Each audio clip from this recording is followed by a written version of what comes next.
hiasi kehidupanku dengan kemurahan-Mu. Kau rancangkan masa depanku penuh dengan harapan. Aku ada saat ini, semuanya karena kasih-Mu. Aku hidup hari ini, semua berkat kemurahan-Mu. Terima kasih Yesus, Engkau sangat baik, teramat baik bagiku.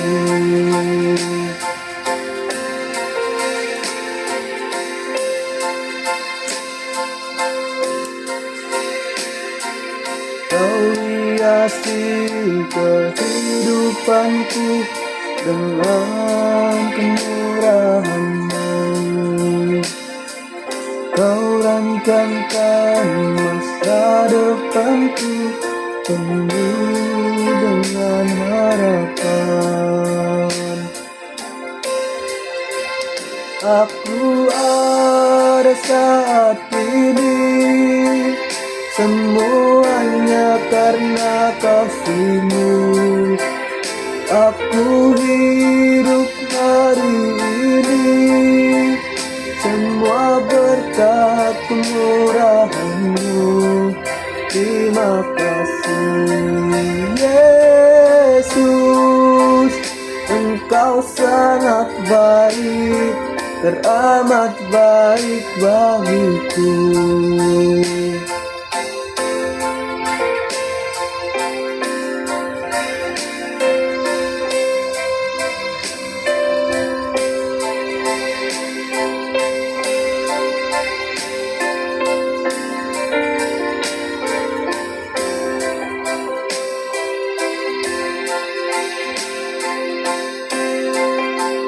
Aku ada saat ini, semuanya karena kasih-Mu. Aku hidup hari ini, semua berkat kemurahan-Mu. Terima kasih Yesus, Engkau sangat baik, teramat baik bagiku. Engkau sangat baik, teramat baik bagiku. Engkau sangat baik, teramat baik bagiku.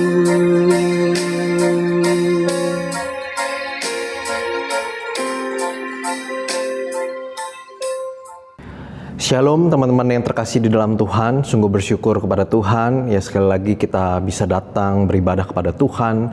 Sebentar kita akan merenungkan kebenaran firman Tuhan. Mari teman-teman sebelum kita mendengarkan firman Tuhan, kita berdoa terlebih dahulu. Ya Tuhan, kami sungguh bersyukur untuk segala kebaikan dan kemurahan Tuhan di dalam kehidupan kami. Kami bersyukur ya Tuhan untuk hari-hari yang kami boleh jalani. Ketika kami studi, ketika kami belajar, ketika kami ada di dalam rutinitas kami sehari-hari. Kami bersyukur ya Tuhan, ada waktu di mana kami akan merenungkan kebenaran firman-Mu. Ya Tuhan, tolong setiap kami ya Tuhan, agar kebenaran-Mu ini sungguh-sungguh boleh kami dengarkan di dalam hidup kami. Sehingga kebenaran ini sungguh-sungguh mengubah hidup kami. Ya Tuhan, sudah terlalu banyak kesibukan yang kami jalani. Sudah terlalu banyak rutinitas yang kami jalani. Untuk itu kami mau resting sejenak, berhenti sejenak ya Tuhan, untuk mengevaluasi apa yang sudah kami kerjakan lewat kebenaran firman-Mu. Hanya di dalam nama Tuhan Yesus kami telah berdoa dan mengucap syukur. Amin. Teman-teman, hari ini tema kita adalah sangkal diri, pikul salib dan ikut aku. Ya, terambil dari Lukas pasal yang ke-9 ayat yang ke-23. Lukas pasal yang ke-9 ayat yang ke-23. Saya akan bacakan bagi teman-teman semuanya. Katanya kepada mereka semua, setiap orang yang mau mengikut aku, ia harus menyangkal dirinya, memikul salibnya setiap hari dan mengikut aku. Saya akan bacakan sekali lagi. Katanya kepada mereka semua, setiap orang yang mau mengikut aku, ia harus menyangkal dirinya, memikul salibnya setiap hari dan mengikut aku. Teman-teman, dalam perenungan firman Tuhan hari ini, ada satu pertanyaan yang akan saya ajukan kepada teman-teman semuanya, yang teman-teman harus bisa jawab hari ini. Pertanyaannya adalah, apakah sungguh saya adalah murid Kristus yang sejati? Apakah saya sungguh adalah murid Kristus yang sejati? Teman-teman, mungkin dari sejak kecil, ya, sejak lahir kita pun sudah Kristen. Papa mama sudah Kristen. Dan kita sudah belasan tahun pelayanan ini dan itu. Udah belasan tahun kita mengikut Kristus. Kita mungkin sudah merasa, teman-teman, sudah banyak hal kita lakukan untuk Tuhan. Kita melakukan pelayanan bukan hanya di depan mimbar tapi di balik layar. Sudah banyak hal yang kita kerjakan bagi Tuhan. Dan teman-teman, kalau hari-hari kalau nongkrong begitu ya, ya selalu bersama-sama dengan teman-teman gereja. Ya, nongkrongnya di mana? Nongkrongnya di gereja. Dan kita merasa dengan segala sesuatu yang kita lakukan, saya sudah merasa dekat sama Tuhan. Tapi apakah sungguh dengan demikian kita dapat menyebut diri kita sebagai murid Kristus yang sejati? Dan pertanyaan ini saya juga ajukan kepada teman-teman yang mungkin masih bergumul soal keyakinan kalian hari ini. Mungkin kalian adalah orang yang sejak kecil sudah studi di Kalam Kudus dan lebih banyak mengetahui soal kekristenan daripada apa yang Anda yakini saat ini. Dan kalian bergumul akan memilih kepercayaan apa. Dan bisa saja teman-teman, saya berdoa ya di kemudian waktu pada akhirnya teman-teman dapat memutuskan untuk dapat menjadi murid Kristus yang sejati. Karena itu teman-teman, di dalam firman Tuhan hari ini pastikan bahwa kita mengerti apa artinya menjadi murid Kristus yang sejati. Teman-teman, pada waktu itu Tuhan Yesus baru saja menyelesaikan pelayanannya di daerah Galilea. Dan kemudian Yesus mulai mengarahkan pandangannya kepada Yerusalem.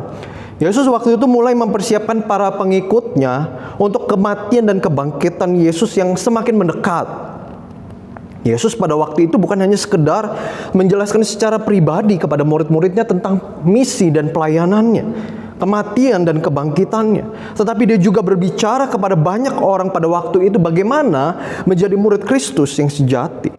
Dan kita membaca bahwa Yesus kemudian berkata kepada semua orang, jika ada orang yang mau mengikut aku, biarkan dia menyangkal dirinya, memikul salibnya, dan mengikut aku setiap hari.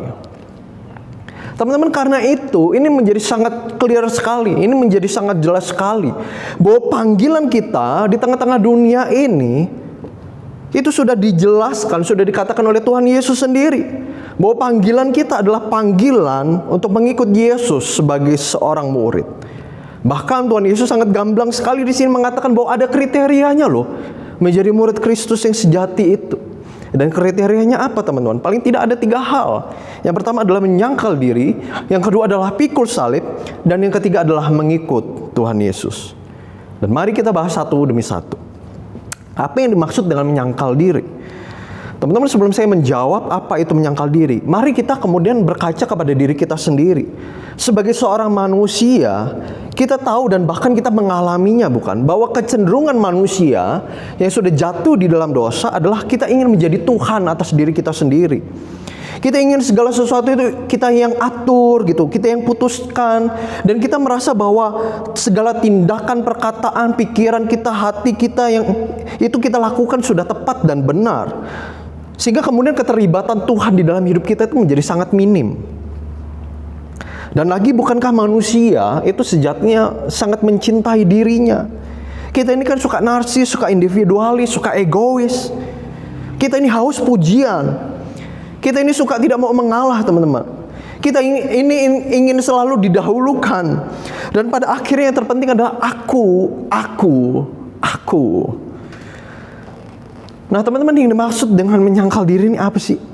Itu adalah kebalikan daripada mencintai diri kita sendiri.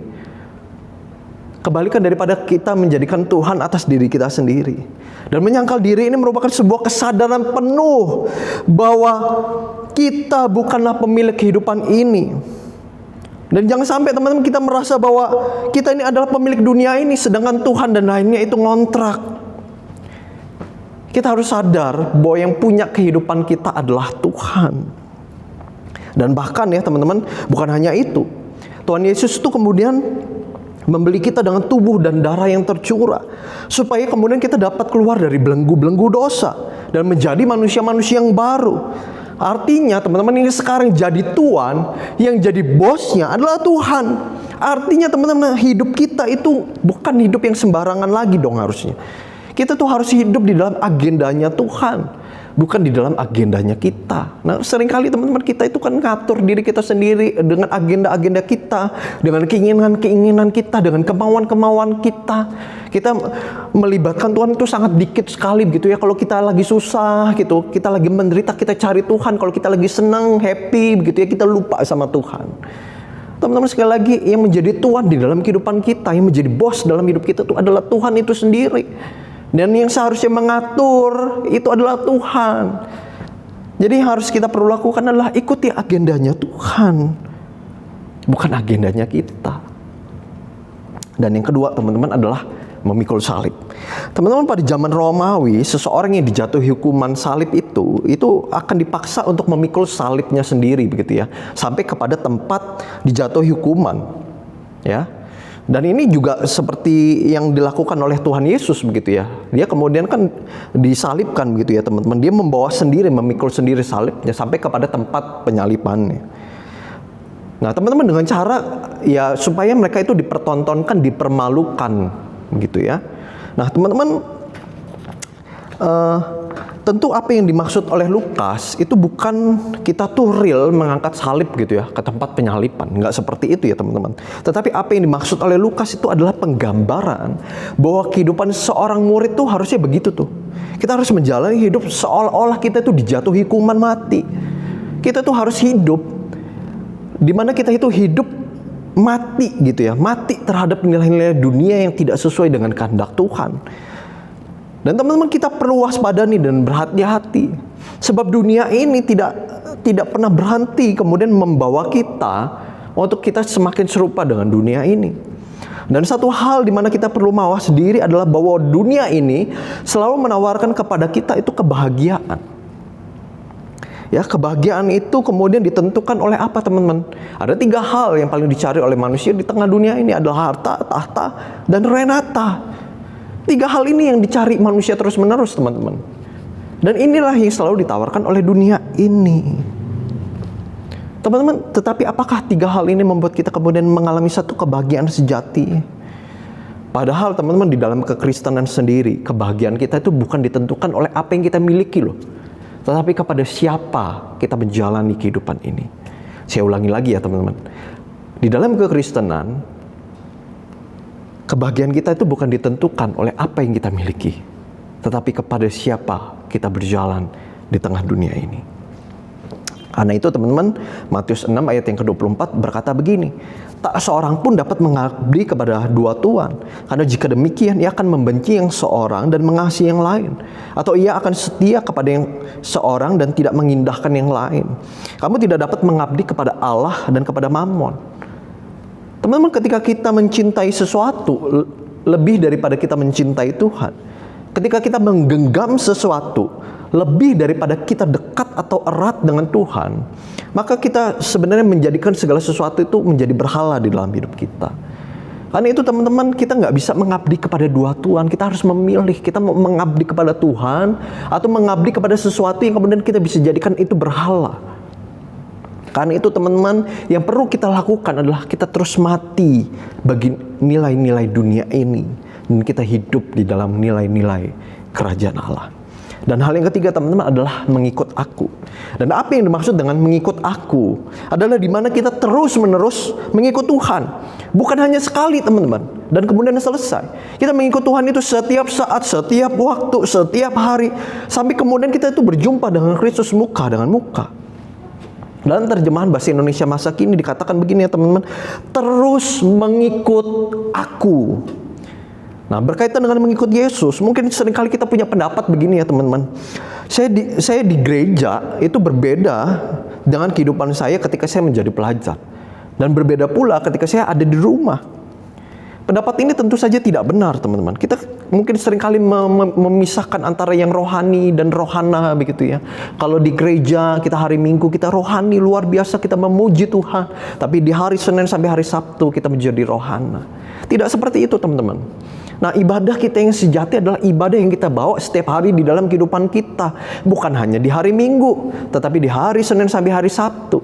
Dan kita itu mengikut Tuhan bukan hanya di hari Minggu doang, tetapi kita mengikut Tuhan di sepanjang waktu kita. Setiap saat, setiap waktu, setiap detik kita mengikut Tuhan kita.